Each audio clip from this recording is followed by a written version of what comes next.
you go. So what we've looked at this week in terms of our 50 weeks of Easter is the nature of a blessing. What exactly happens when we bless, and also when we are blessed. And if you look at sort of mythological writing and a lot of literature, there is a sort of a motif of the person seeking a blessing. And and you think of some of the sort of the hero's journeys where the person has had to encounter all sorts of trials and tribulations and all those kinds of problems to get to this place of finally someone or some kind of guru or king or something is going to bless the person. The really good news, I think, well, a couple of things. I think that desire for blessing is actually a pretty basic need that we all have. We all need to be blessed. And we can go back and look at that reality in the creation story where clearly we are, when God had finished creating everything, before God took a nap, he looked at everything and said, it is very good. Not just that it was good. There are other parts of creation that he called good. But when God looked at the whole of creation, God said, behold, this is very good. And he blessed it. And so I think that piece of being blessed, I think it's a profound existential need that we all have. And so what I'd like to do tonight, in the last couple of days, I've been inviting you on the 50-day chat or emails to think about the people who have blessed your existence and the people who have blessed your careers in terms of what it is you do. And I think, for example, I would say that my parents blessed my existence, but one person in particular really stands out, though, in terms of blessing me, and that was my maternal grandmother. And she died when I was about 7, and I only really saw her maybe 4 or 5 times in my life that I recall. She lived quite a long way from where we did, and living on a dairy farm, you didn't really get away from the dairy farm very often, so I didn't really see my grandmother very much at all. But I can remember one time, and I wouldn't have turned 5, traveling all day to get to see her. And when I walked into her kitchen after a really arduous trip, she was just so delighted to see me and sort of cherished. I felt cherished in a really profound way. And I was also very aware that I'd done nothing to earn that. It was just, she loved me and blessed my existence. So, get you to think about who stands out in your life as somebody who has just blessed your existence without really asking anything in return necessarily, or just being able to behold your goodness or your worth.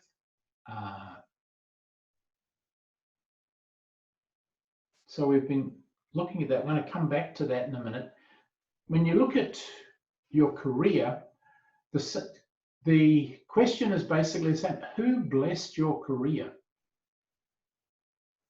I think my career as an engineer in many ways was blessed by my father, who was a very practical, kind of pragmatic guy who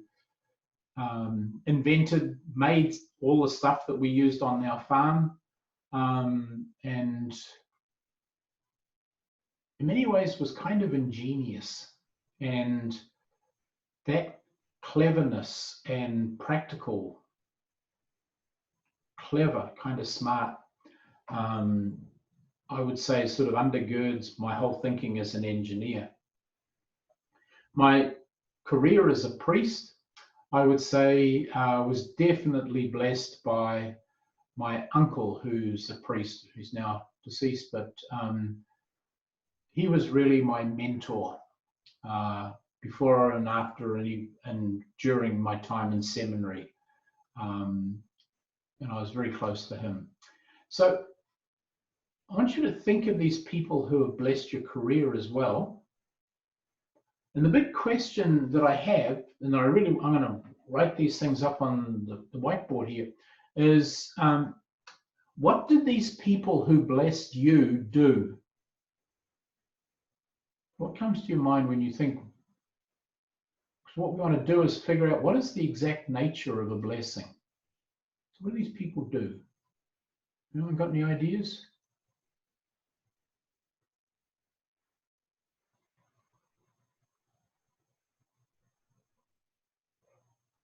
Can you hear me? Yep. Okay. I was gonna say, I know my mom and dad blessed me, and I feel that they totally enriched my life at all different times. They were always supportive, always wanting me to do my best, and always made sure that, like, my brother and I had piano lessons or whatever it was to enrich our own lives. So they were supportive and enriched your life. Right. Cool. And they gave us unconditional love. Unconditional love. Yes.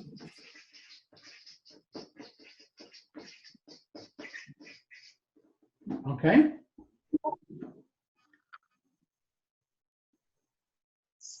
I was going to say they were very accepting, just where you were, what they accepted you as you were.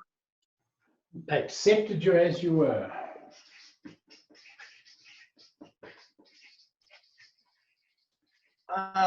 And I have two people in my life. One is my father, another who helped me learn how to ride horses, expressed to me that I had a gift. So, Cindy, what was the first thing you said? Well, my father, in your story of your grandmother, my father I cherished and always challenged me, I guess, or encouraged me to explore my gifts. And for another person, the idea of identifying the gifts and the abilities that you have that have been given to you. Okay. So recognizing that giftedness, and thinking of some of your careers, some of the things that you're doing, is anyone aware that somebody else saw something in you before you had seen it in yourself? Yeah, I would. So I had a mentor for about 20 years who ultimately became the CEO of the company I worked for. As I was thinking about it, the one thing he did to me for all of those 20 years was really challenge me, ask me to do things that I had absolutely no idea how to accomplish. And but complete confidence that I would do it. And now that he and I are both retired, that is still the nature of our relationship. He still believes that I can do many more things than I can actually think that I can do. But he puts me in situations that I have to try.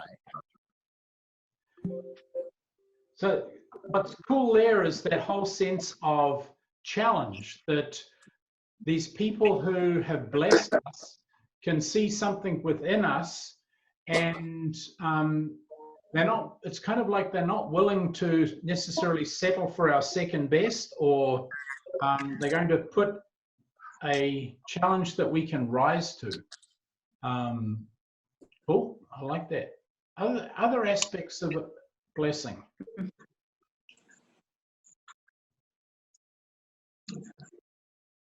I have had some experiences when I was at Girl Scout camp from fellow campers, and they just thought I was really special, and I never understood why, but it was really nice because they just treated me really well. Ask Jerry, he'll tell you. Well,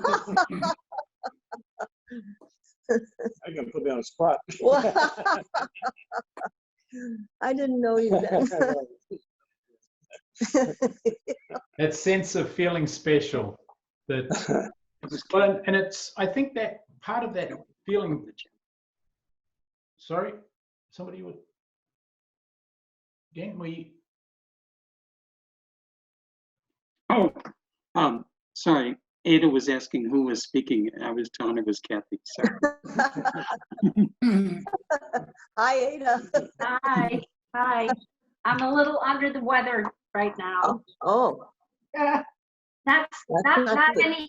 any kind of sickness like corona. Not that. good. well, I think that sense of being special, and I know, I'm pretty sure if I asked all my cousins, each one of them would have said that our grandmother made each one of us feel special, almost like we were her favorite. And it's that recognition of our uniqueness. And I think what's also important about that when you reflect on it is there's the recognition of your uniqueness, but it's not in comparison to somebody else. So that they're creating a one up, one down, competitive kind of thing.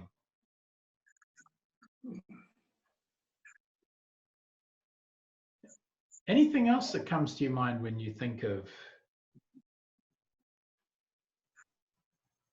being blessed? People have, particularly I'm looking at the sort of the behaviors.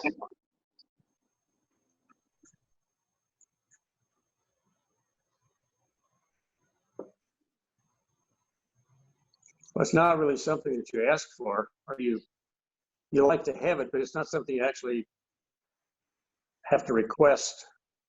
Or that you earned. Or that you earned even, yes. So it's not earned. You don't necessarily have to go and ask for it.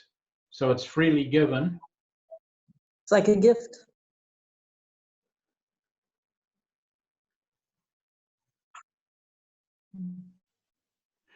Well, I think that also suggests that there's underneath the blessing is a relationship. It's not like a hit and run thing where someone blesses you and then disappears.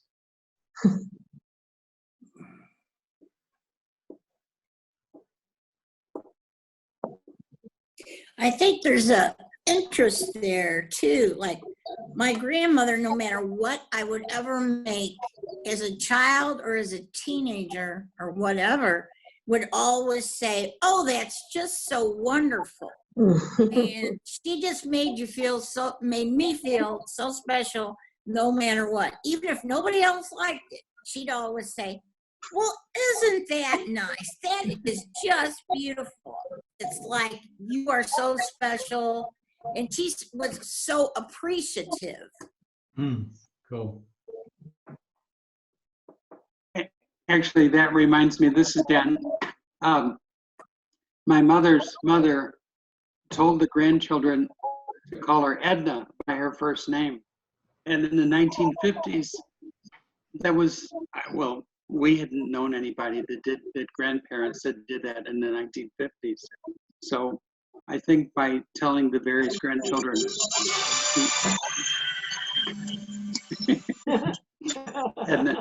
Edna had 4 children of her own, and all 4 of her children had children. So all the various grandchildren could call her by her first name if they wanted to. And I think that made me feel special.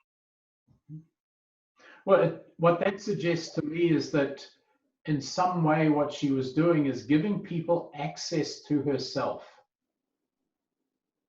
And you think, Wow. so a Go blessing, ahead. means Yeah. that you have some kind of access to that person. Yes, yes.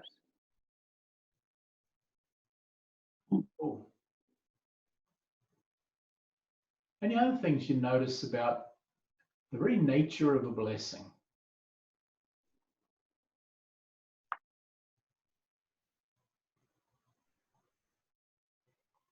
Along those lines, that you're able to say anything.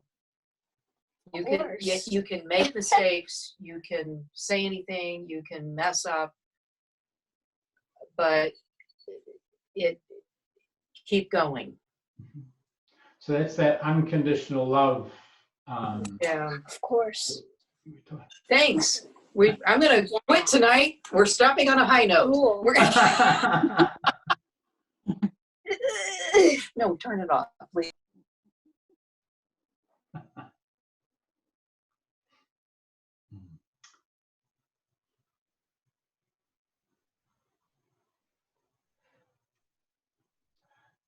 So what else comes to your mind when you think about, or anything else that comes to mind?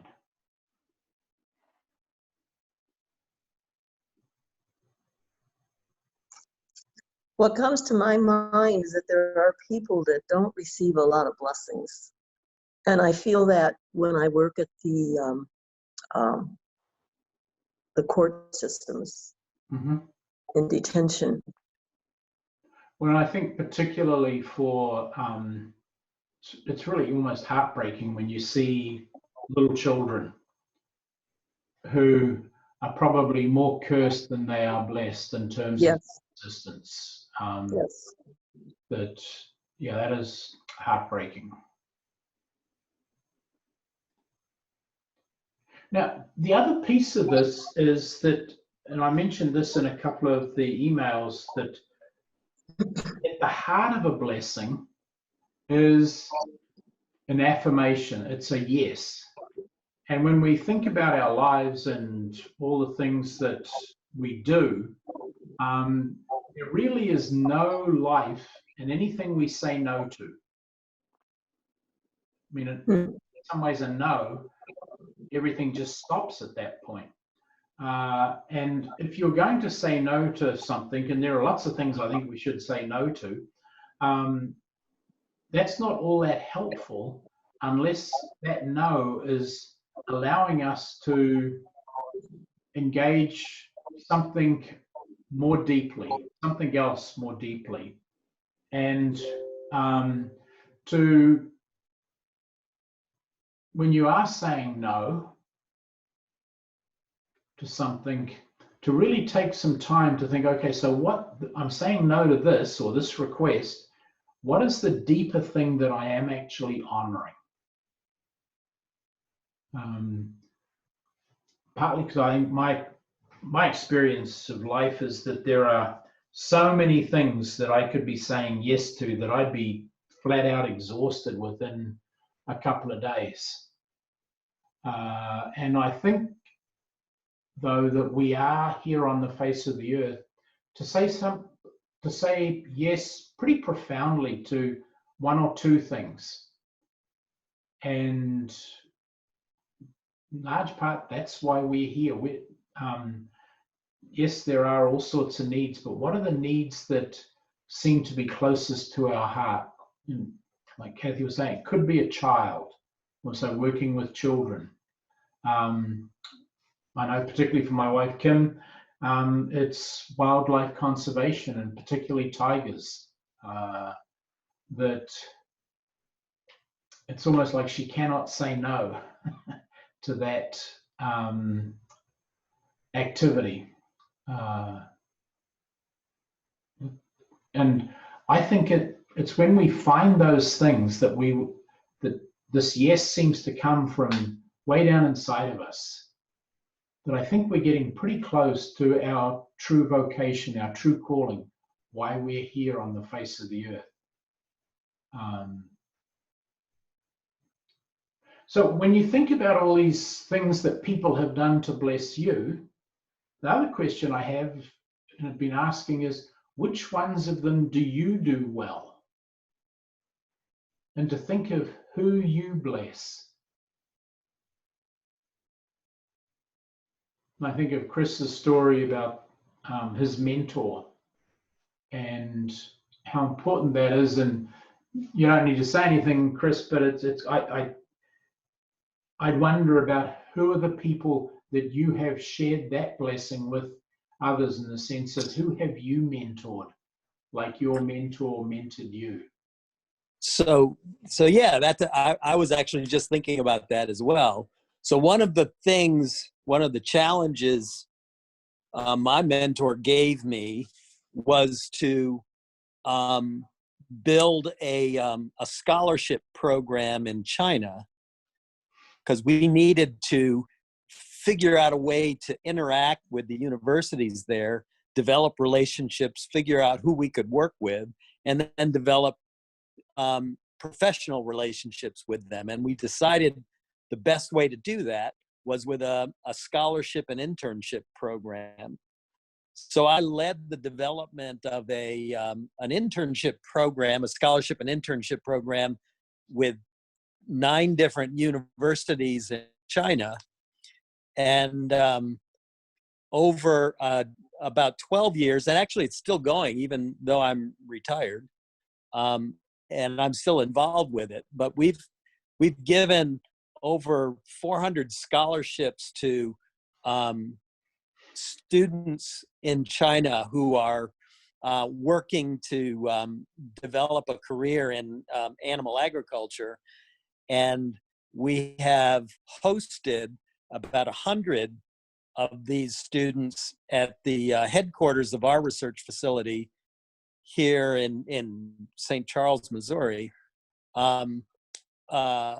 over that 12-year period of time, where we bring these students here, show them about agriculture here, show them about our government, give them an idea of what it's like to live in this country. I have a long-running, it's actually 15-year now, we have a party for all of the 10 students each year that come. We have a water volleyball barbecue here in our house. And so I've gotten to know not only the professors of all of these students, but the students. And now when I go to China, I can't remember these people. I feel some of the challenge you've had, Rob, in going to a bunch of different places. I can't remember these people, but they remember us. They remember my wife and I, and they always share their thoughts about how valuable it was for them to just have this period of time in an international setting to see something completely out of their normal experience. And so it's one of the things that I was basically forced to do. Basically, you go make this happen. And with a lot of help from our staff in China and our staff in the US, we've been able to manage this to the point that it's been going on now for 15 years. And nobody wants to stop it because it's such a positive experience for everybody involved. So it's kind of like a pay it forward kind of a thing.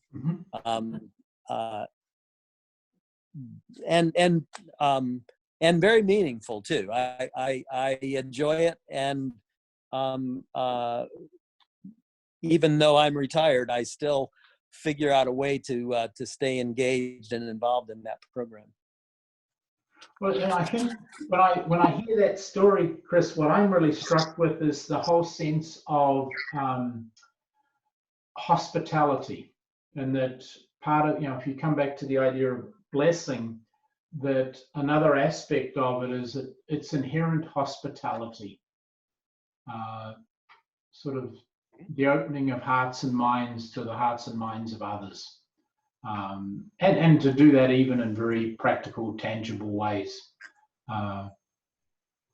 So to think about these things. And the other piece of this is, and I haven't sent the email out on this, but I've been working on it. A guy who I went to a lot of training with years ago, a guy called Stephen Gilligan. In fact, he was the one that was responsible for the idea of compassion having three faces: tenderness, fierceness, and mischievousness. One of the other things that he said, which has had a big impact on my life, is that people don't want to be changed. They want to be blessed. And when I sort of look around the world, and particularly when I think of what are we going to do when we're able to get out and go about our daily lives and those kinds of things, it's like, what kind of blessing do we want to take into the world? And you look at these things, which of these inspires you in terms of the way you want to live in the world? And to be aware that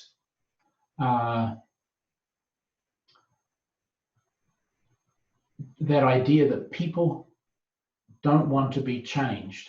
What they want to do is be blessed. But here's the other piece of that, is the thing that I've discovered in the church particularly, is that people in the church love change. And I've consistently found that to be true.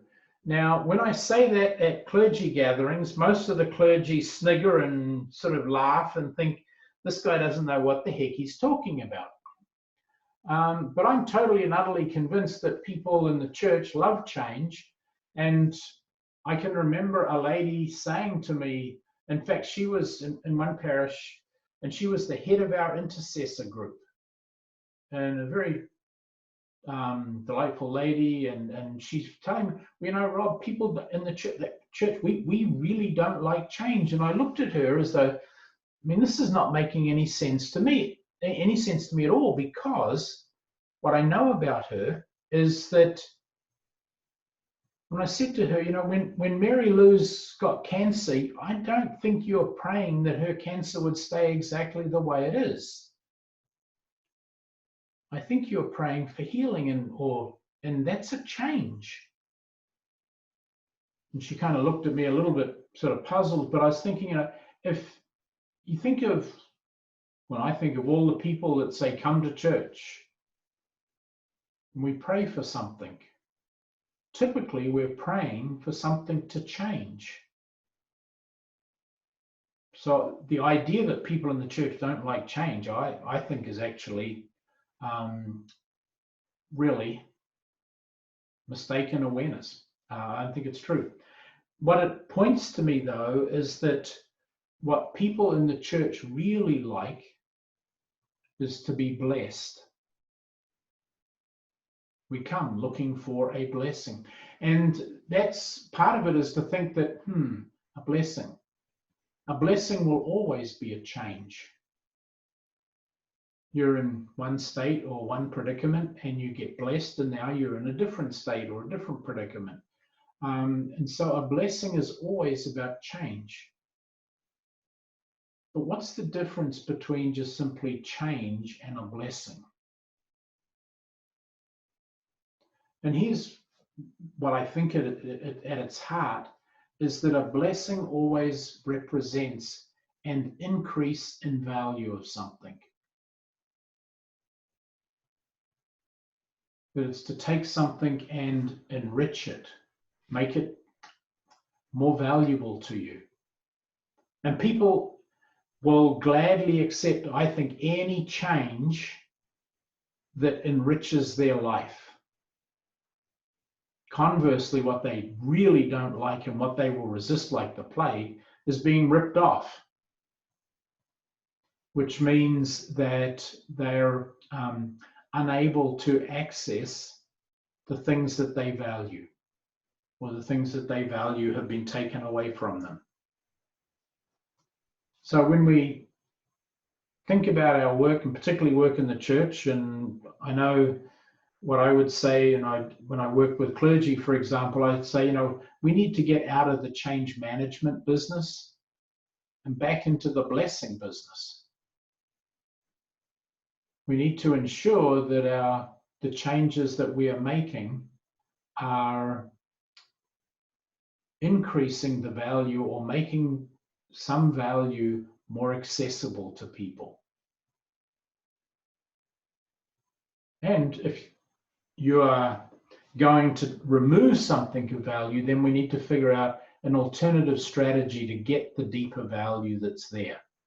And I think that's a big part of, when I think of what the staff has been doing in terms of creating worship opportunities, and the way we've been doing it is to continue to ponder what's valuable and how can we offer that in a different way so that what we offer will be experienced as a blessing, will be a blessing, rather than leaving people frustrated because we're not able to gather together in person.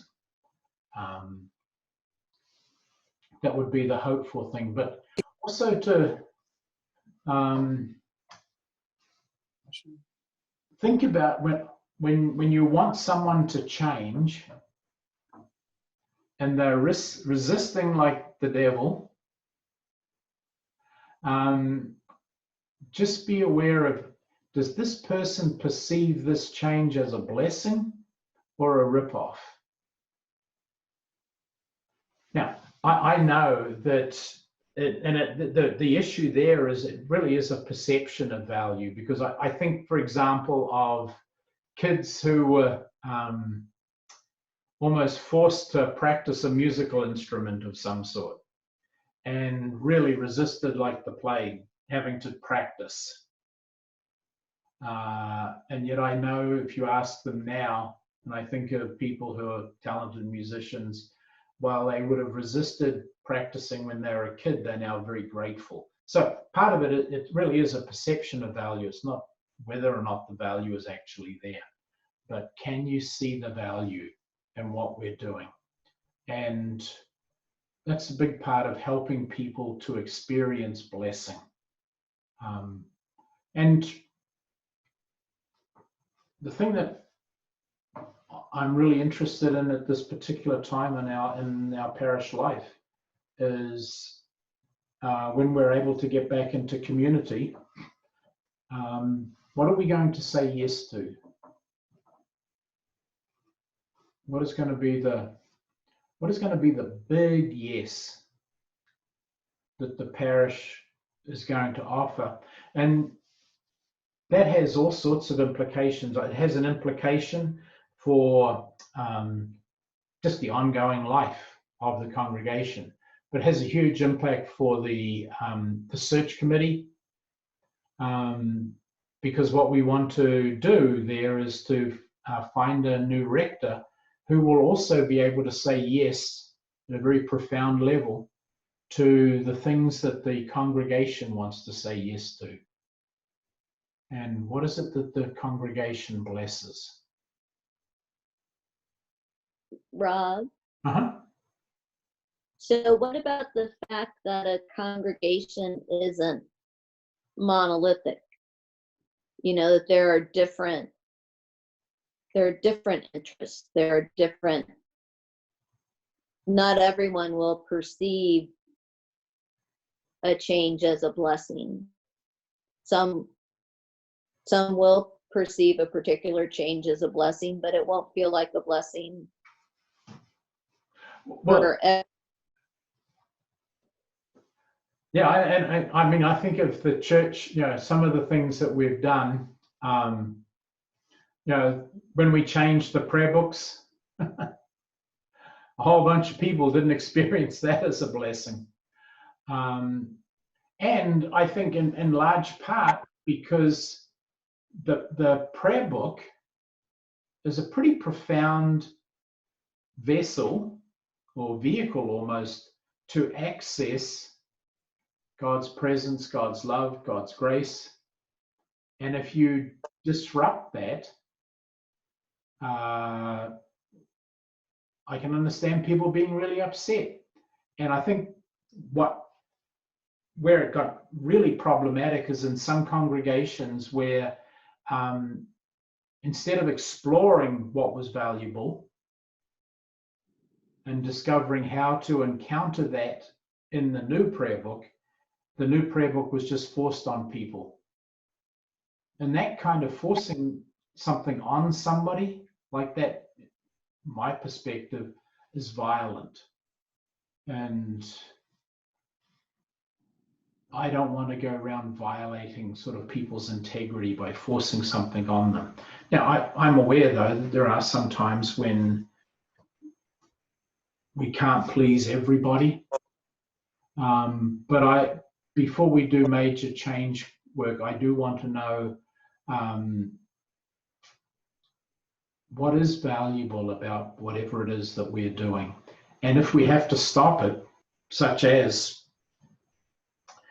stopping our worship services at the moment, how can we provide alternative ways for people to experience what they value?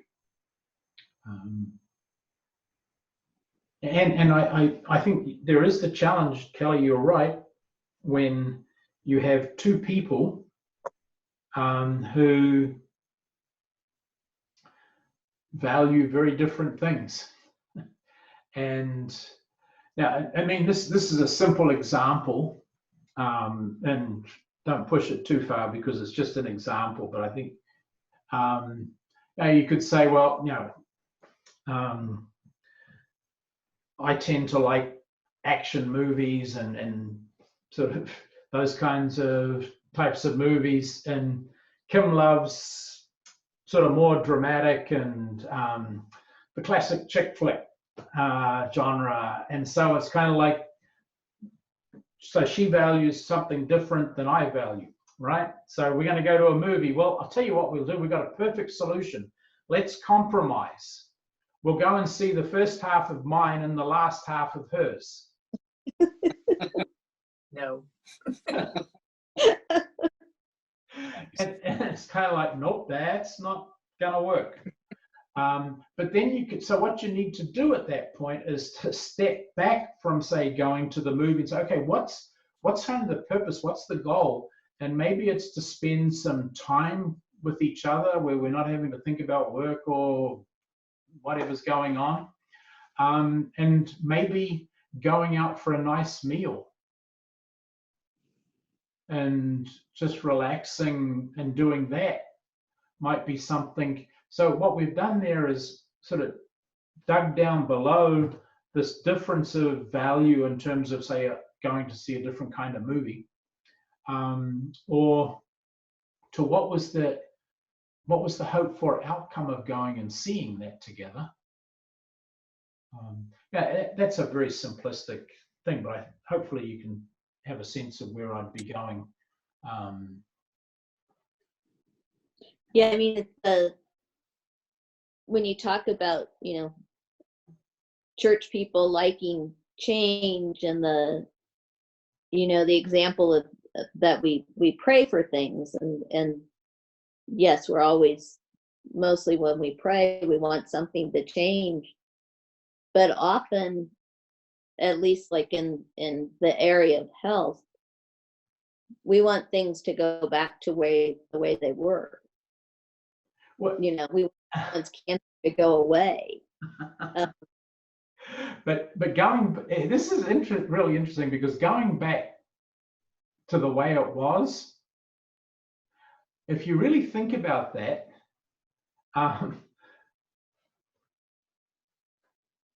that tells me, if you really desperately want to go back to the way something was, that tells me you must be radically, radically enjoying what's happening today. Because if you did go back to the way it was, what you were doing back then has got you to today. Now, if you don't like today, you don't want to go back to the way it was, because you just have to do today all over again. And that's the whole sort of Groundhog Day movie. if you don't like today, and you're thinking, well, I wish I could go back to the way it was, the question you need to be asking is, okay, if we did go back then, what would we do differently so that we don't have today? If you don't like today, but I think the wanting to go back to the way it was is a nostalgic pipe dream. Rob, do you have something? Yeah, sorry. I'm over here in the frame, in the little bitty frame. All right, so, and if you finished your thought, Kelly. Yeah. Okay, I apologize. So value in our conversation today has been a very subjective value. Value is subjective. Things have different values based upon who we are. Mm-hmm. Change is a pretty objective value because it's either A or it's B, right? We were in A, now we want to get to B. And so rather than focusing on our value, should we kind of be reaching beyond ourselves and saying, instead of what we think it's a value, what's the value it could be?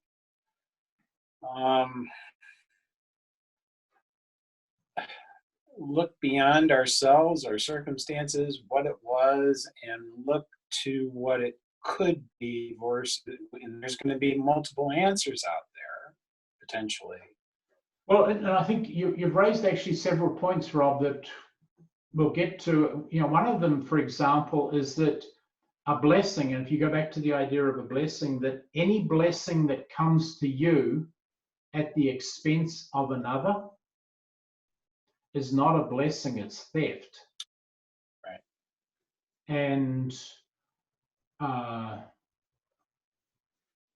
the greater good is always part of that blessing, right? Well, I think part of it is that for a blessing to be ecological or to be sustainable, when you are blessed, everybody else has to be blessed in some way. If not, then someone's going to get ripped off, and chances are that person who's going to get ripped off is going to come back and want justice. And we can see that. I think the British experienced that big time with their whole colonial thing, where they were sending out people who basically just ripped off the natural resources of the countries they colonized at the expense of the people. The Commonwealth, right? But it eventually the people rebelled. I mean, the ripping off of others is actually fundamentally unsustainable. So I think we do need to pay attention to this whole notion of blessing. Am I being blessed at someone else's expense? That's not a blessing. But the other point that you're making, and this is very, very true, is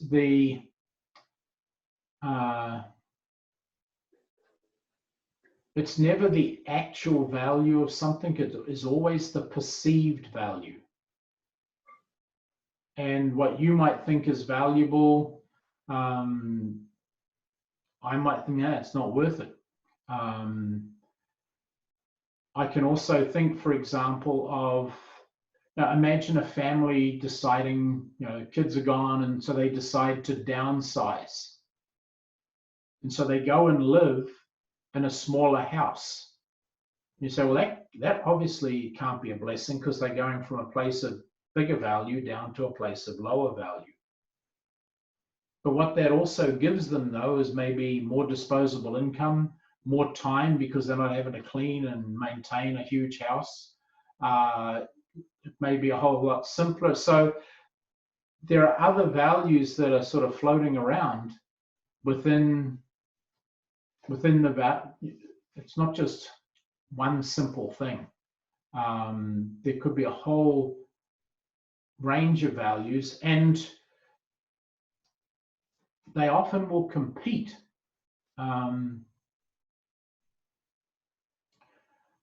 I think of how, just think about how important to you is freedom. And then how important to you is belonging. And does belonging sometimes compete with freedom? Is there a way to have both of them? Or which side would you err on or tend toward? So I think even within us, we can have conflicted values or things that seem mutually exclusive. I'm not sure. Is that kind of going where you're heading? Yeah, so that's an interesting juxtaposition. Yeah. Uh-huh. And I would say even when you've got two competing values within inside of yourself, because the problem of compromising, okay, let's make a compromise. I want A, other part of me wants B, or I want A, somebody else wants B. So when compromise is basically A plus B over 2.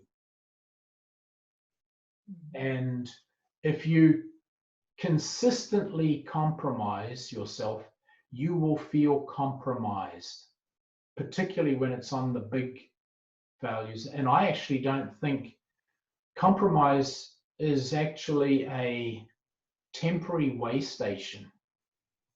It's not a destination. And I think of like all the compromises in the Middle East for peace, but that doesn't, it's never, those compromises leave everyone feeling compromised, and then there is no peace. I think we need to go a whole lot deeper than just those surface things. And that's where we really need to, what I would call, mine down. Is there some other deeper value that we can both agree on?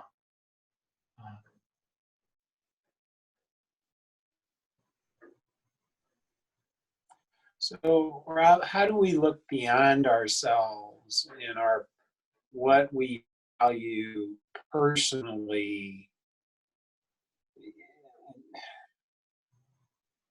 in order to respect and see, what the Holy Spirit has in mind? Mm-hmm. Well, and that's a big part of what we're going to start next week, and I'll be sending out some information about that. The big piece of it is to figure out, I think, what, your own values, your own sense, you think about the people who have blessed you, what kind of things do you like to do as a way of blessing others, and to figure out what that is. And I know we kind of started some of this before we had the shutdown, when we were looking at those things that you love to do. We really want to, the next week, we're going to spend a lot more time really going after those. And the big thing for me is if we want to know what God is calling us to do, what we need to rediscover who it is when we are at our best. And the big part of this is I believe that God made us to be our best. And so if we want to know what God has created us for and to be, is to discover ourselves at our best. And so that's what we'll begin next week, is to discover the best of who we are and to ponder how we could do our best, that which we love to do, that helps us be our best. How can we do that to be a benefit to the wider world, so that because it's not just about feeling good about myself. I think each one of us has a part to play in transforming the world. And so that's part of where we're going to be heading. That I think particularly of when Jesus raised Lazarus from the dead, he said to the disciples, unbind him. And I think each one of us has a gift, a way to, and particularly to unbind a particular group or a type of situation, and to discover and discern what that is. And so, Rob, the first step in that is we need to discover Rob at his very best. And to be able to articulate what that is. So that will be the goal for the next couple of weeks. Any other questions before we? I'm looking forward to getting that figured out, Rob. Thanks. Cool. Anyway.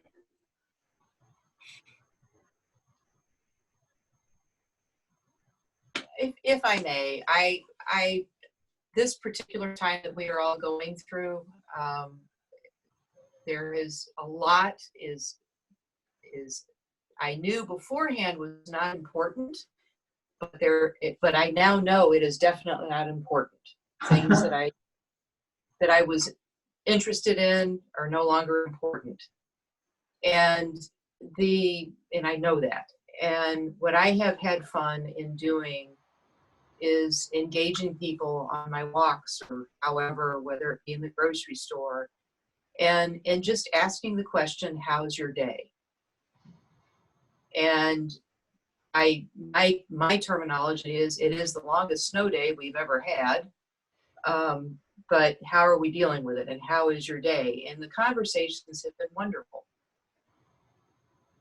I think, Cindy, one of the things that I've been aware of, and I think we have an incredible opportunity in this shelter at home thing to really become aware of what is truly important and to what is not. And to, I think a lot of us will discover there's a whole bunch of stuff in our lives that we've been running around doing that really isn't that important, but it can feel like it, and it takes a lot of energy out of us. So I think that's an incredible opportunity. The other thing that you're pointing out, which granted there, and we see them more on the news and what have you, there are some crazies out there who are angry and frustrated and all the rest of it because of the restrictions. But I've also been very aware of an incredible graciousness of spirit, of how people have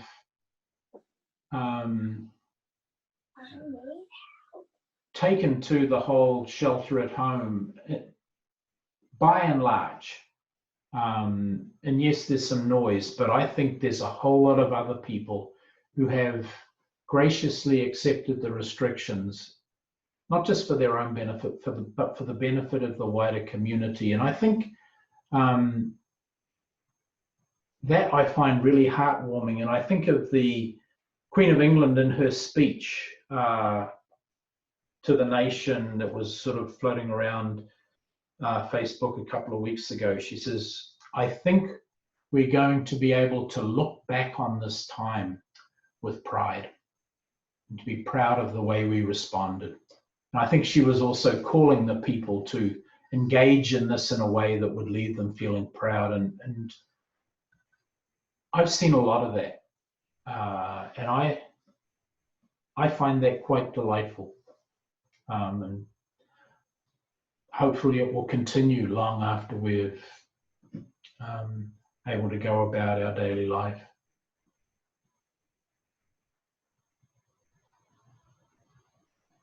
So I just invite you the rest of the next couple of days just to really pay attention to what it is you want to bless.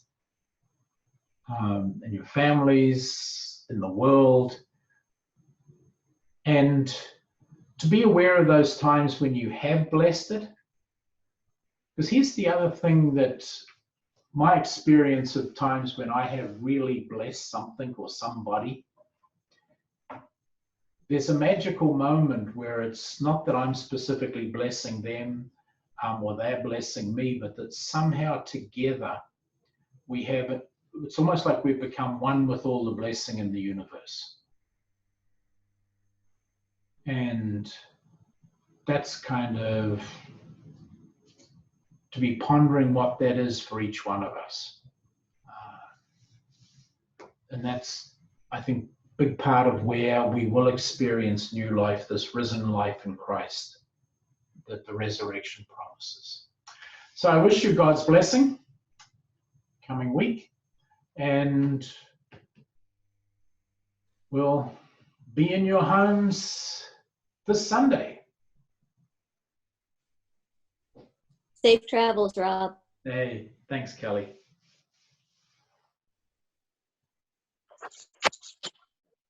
Take care, guys.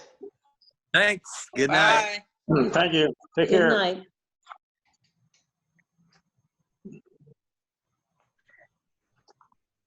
What's his voicemail?